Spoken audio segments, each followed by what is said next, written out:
Hello and welcome to week 8. I'm super excited about today's lesson. I think this is the nitty-gritty. This is what you've been waiting for. This is going to be a crystal healing session, how to really benefit the most from crystals. And this is for anybody that's wanting to do crystal healing on themselves, just their friends, family, loved ones, or somebody that's wanting to do this to enhance their own healing work and working with clients.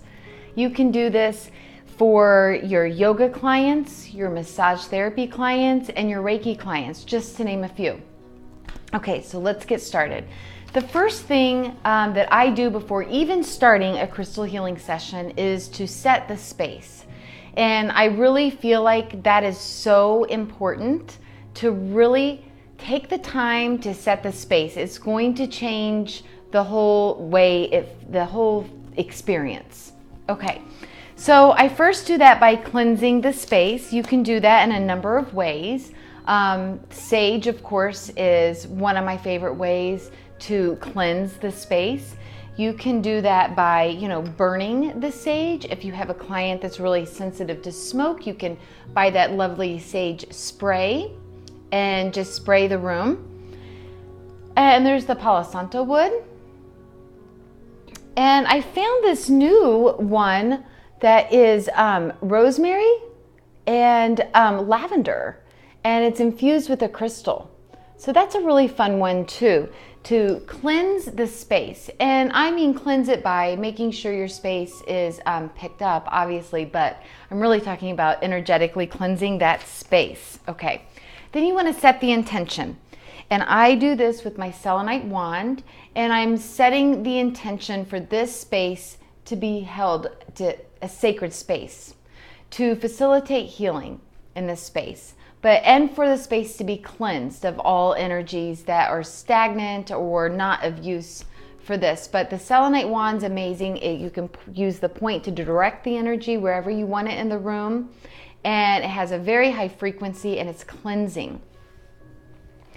And after that, I tune in. I take the time to really tune into spirit, because I need to be centered in the right space too before I can facilitate any type of healing work. So first I ask for the divine, all-knowing, white, beautiful light of just the highest frequency of love vibration. Work through me, use my crystals as a conduit to facilitate healing for the highest and best. And to remove any attachment, to set my ego aside and know that I am just the facilitator. And then I also ask for protection. I normally ask for Archangel Michael's armor of protection to surround this area during this time, to keep us in a bubble of just protected, high frequency energy. And after that, I play some music. I like to have some flowers. I like to have some water. I use actually this tea I have setting in the room that I give to my client afterwards, but I'm bringing it up now because it also sets a space of bringing in all the different elements. You've got the crystals bringing in the earth element. I have the flowers bringing in earth. The tea bringing that water element. I have my bells when they walk in, bringing in that wind element, and fire with my incense burning. So anyway, these are very lovely teas, and I like to have one for my client after the session because they are all infused with a different crystal. So sticking with my theme of crystal healing, it's a nice way to wrap up and close the session. Once your client arrives, take the time to really just listen and talk to them and let them get out anything that they need to get out before the session. And a way to do that is you can start with, oh, okay, tell me more. And that way, because sometimes we have so much stuck that we hear our clients and they talk to us, and then we start to interject with whatever it is that we feel that we need to share. But I would really encourage you to keep them going so they start to get down deeper and deeper and deeper levels and start sharing beyond what they even realize. Get down to that subconscious. I always keep a little notes. Afterwards, I can show you what that looks like for each client.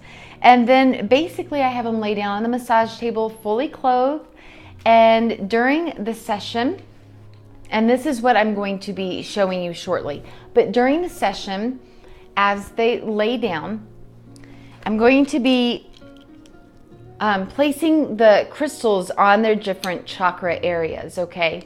And a lot of times this is when you can bring in your pendulum and holding your pendulum over their different chakras to see if they're balanced or unbalanced. You can also use the pendulum to decide which crystals you're going to put on your client. But the pendulum is a great thing to incorporate as you're laying the crystals on your client. Now, once the crystals are on your client, there's several things you can do. You can just let it lay there and integrate while they listen to whatever relaxing music you choose. What I like to do is take them through a guided meditation that I have intuited during the session. And then I like to use my pendulum before I use my pendulum, I like to take my wand, my selenite wand, and that's when I go through and I activate all the crystals. This is when I program them. This is when I give them a specific job. So if you have a client that comes in that was just recently divorced, then when you get the heart chakra, you might give this crystal a job for releasing grief or for self-love and taking better care of yourself. But if you have a client that has, say, breast cancer, then when you get to this area, obviously the job that you give the crystal will be very different. But I just wanted to let you know that this is where you give them that specific job for what they individually need during their session. And so this takes a good 15 minutes to lay the crystals, to use your pendulum, to go through and program all the crystals, okay? That's when then afterwards is when I take them through the guided meditation. I like to use some essential oils.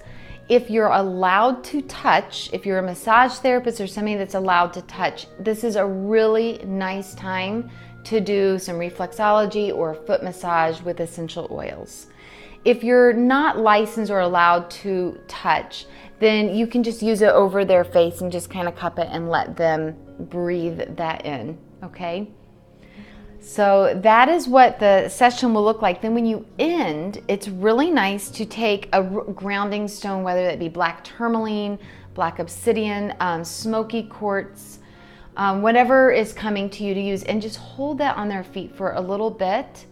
And that way you can slowly bring them back to the present moment and ground them and slowly wake them back up to the present moment. And then when they do get up, that's then when they're served the tea, and that's when we talk about it, and that is when I do a crystal reading for them. So I have some oracle crystal cards. You probably have seen me post those before, and I like to give them a reading. What I keep documented is the chakras that were out of alignment during the pendulum, anything really important that they tell me during our discussion, and the cards that were pulled. And so that way, each time they come back, you know, you see, oh, okay, now that we're working on this chakra, and these were the cards you got pulled beforehand, and look how you're progressing.